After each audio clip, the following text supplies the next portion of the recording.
और आइए बात करते हैं म्यांमार के डेथ चैम्बर की। म्यांमार में बेलगाम हो चुकी और जुल्म की इंतहा करने वाली सेना के लिए सिर्फ वहां की जनता अब सिर्फ और सिर्फ मौत के आंकड़े बन चुकी है। अब तक 500, जी हां, फरवरी से लेकर अब तक 500 लोगों की हत्या हो चुकी है। म्यांमार सेना और पुलिस का कहर टूटने का सिलसिला खत्म ही नहीं हो रहा। सैनिकों की भीड़ लोगों पर फायरिंग करते हुए आगे बढ़ रही है। इसी दौरान सीसीटीवी कैमरा नजर आता है जिस पर जुल्मों का सबूत रिकॉर्ड हो रहा था। सैनिकों ने उन्हें भी लाठियां मारकर तोड़ने की कोशिश की और कई बार हमले के बावजूद ये सीसीटीवी नहीं टूटे। और इस दौरान म्यांमार के सुरक्षाकर्मी लोगों पर गुलेल और लाठियों से भी हमला करने से चूक नहीं रहे हैं। और इंसानियत को शर्मसार कर देने वाली तस्वीरों का आलम यह है कि म्यांमार की सेना अब 3-3 साल के बच्चों को भी गोली मार रही है। वो मंजर देखकर दुनिया का कलेजा कांप उठा जब 3 साल की बच्ची की आंख के ऊपर गोली लगी और वो दर्द से तड़पकर चीखने लगी। म्यांमार में सेना के हाथ उठते हैं तो लोगों की लाशें गिराने के लिए, कदम उठते हैं तो जनता को बूट से रौंदने के लिए, और जब उसके सैनिक हवा में होते हैं तो वहां से भी बम बरसाते हैं। दुनिया के सामने पहली दफे ये तस्वीर सामने आई है जिसमें म्यांमार के लोग किलर मशीन बनकर घूम रहे अपने ही सैनिकों से बचने के लिए गुफा में शरण ले रहे हैं। देखिए कैसे पूरा म्यांमार डेथ चैम्बर बन गया है।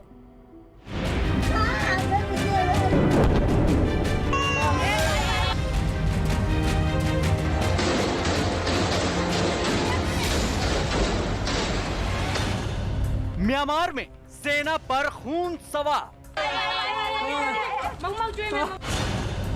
लाश लेकर भागते लोग,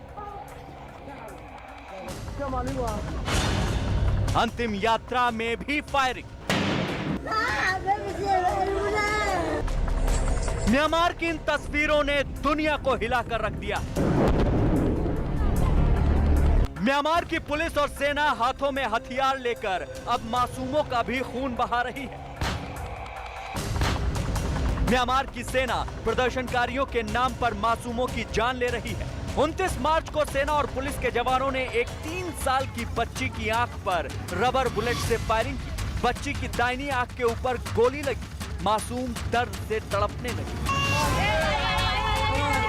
इसके अलावा सैनिकों ने एक और बच्ची को रबर बुलेट से घायल कर दिया। म्यांमार की मीडिया में एक महिला के सिर पर गोली मारने का वीडियो वायरल है। प्रदर्शन के दौरान एक महिला के सिर पर गोली मारी गई। घायल महिला को एक युवक कंधे पर लेकर इलाज के लिए भागने लगा, लेकिन कुछ दूर जाने के बाद उसे रुकना पड़ा क्योंकि म्यांमार के सैनिक हत्यारे बनकर खड़े थे।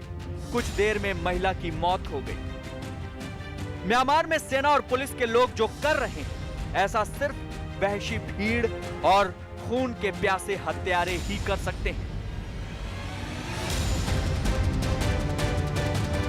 एक सीसीटीवी में म्यांमार के सैनिकों की गाड़ी अचानक रुकती है। एक बाइक पर सवार 3 लोगों पर फायरिंग की जाती है।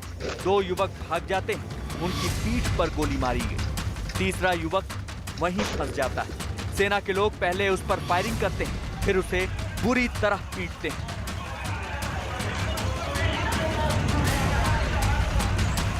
सेना के तख्तापलट के खिलाफ यंगॉन में 20 साल के छात्र की हत्या के बाद सैकड़ों लोग उसकी अंतिम यात्रा में शामिल हुए। दुनिया इसे देखकर दहल गई कि अंतिम यात्रा में शामिल भीड़ पर सीधे फायरिंग की गई। लोगों को मारे गए प्रदर्शनकारी की अंतिम यात्रा छोड़कर भागना पड़ा। म्यांमार में सेना के जुल्म की एक और तस्वीर सड़क पर नजर आई। एक युवक को सैनिक एक इमारत से घसीटकर बाहर लाए। उसके बाद सैनिकों ने सड़क पर अधमरे हो चुके उस युवक पर बूट से हमला किया। एक सैनिक भागते हुए आया और युवक के सिर पर बूट मारकर उसे घायल कर दिया। प्रदर्शनकारियों के खिलाफ गुस्सा निकालने के लिए सुरक्षाकर्मी ने युवक के शरीर पर कई बार बूट से वार किया। 29 फरवरी की रात एक बार फिर म्यांमार के यंगॉन और मांडले समेत कई शहरों में सेना और पुलिस का कहर टूटा। सैनिकों की भीड़ लोगों पर फायरिंग करते हुए आगे बढ़ रही थी। इसी दौरान सीसीटीवी कैमरा नजर आया जिसमें उनके जुल्मों का सबूत रिकॉर्ड हो रहा था। सैनिकों ने उसे भी लाठियां मारकर तोड़ने की कोशिश की। कई बार हमले के बावजूद सीसीटीवी नहीं टूटा। इस दौरान म्यांमार के सुरक्षाकर्मी लोगों पर गुलेल और लाठियों से हमला करते नजर आए।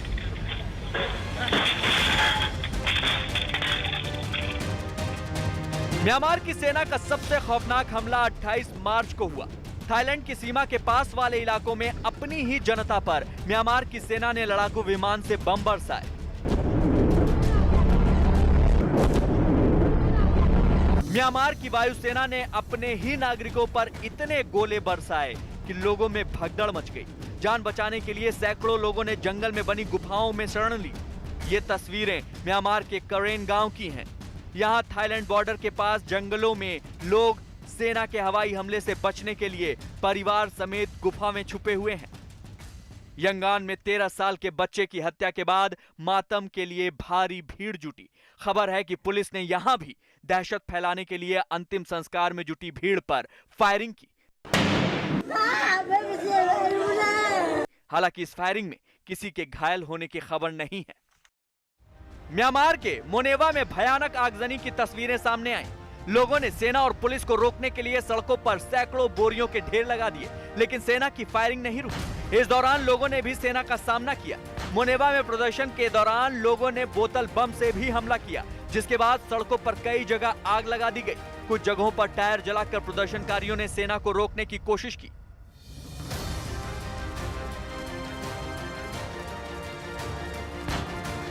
सेना के जुल्म जैसे जैसे बढ़ते जा रहे हैं, लोगों का विरोध प्रदर्शन और सैन्य शासन के खिलाफ गुस्सा भी बढ़ता जा रहा है। म्यांमार की सड़कों पर सेना की गोलियों की गूंज के बीच आग की लपटें उठ रही हैं। लोग सेना को रोकने के लिए प्रदर्शन के दौरान आगजनी कर रहे हैं ताकि सेना को आगे बढ़ने से रोका जा सके। म्यांमार के सबसे बड़े शहर यंगान में जगह जगह लोग सड़कों पर आगजनी करके विरोध जता रहे हैं। यूनाइटेड नेशन के मुताबिक म्यांमार में अब तक 500 से ज्यादा लोगों की हत्या हो चुकी है। 3000 से ज्यादा लोग थाईलैंड में शरण लेने के लिए म्यांमार थाईलैंड के बॉर्डर एरिया वाले जंगलों और नदियों के किनारे खुले आसमान के नीचे रहने के लिए मजबूर हैं। It is absolutely unacceptable to see violence against people at such high levels, so many people killed. Myanmar में तख्ता पलट के बाद दिनों दिन सेना के जुल्म इंसानियत को शर्मसार कर रहे हैं। लोकतंत्र की मांग कर रहे लोगों को सेना ने पहले लाठियों के दम पर और अब गोलीबारी के दम पर काबू में करना चाहती है। इससे भी शर्मनाक ये कि म्यांमार सेना के जनरल मिंग आंग लाइंग के सैनिक मासूमों की भी जान के दुश्मन बन गए हैं। अमेरिका और ब्रिटेन समेत 12 देशों के डिफेंस चीफ ने म्यांमार सेना की आलोचना की है। म्यांमार की सेना भले ही दिन रात अपने देश के लोगों की लाशें बिछाती जा रही है, लेकिन उसे ये समझ लेना चाहिए कि लोकतंत्र की आवाज को शांत करने वाली बंदूक अभी तक बनी ही नहीं है।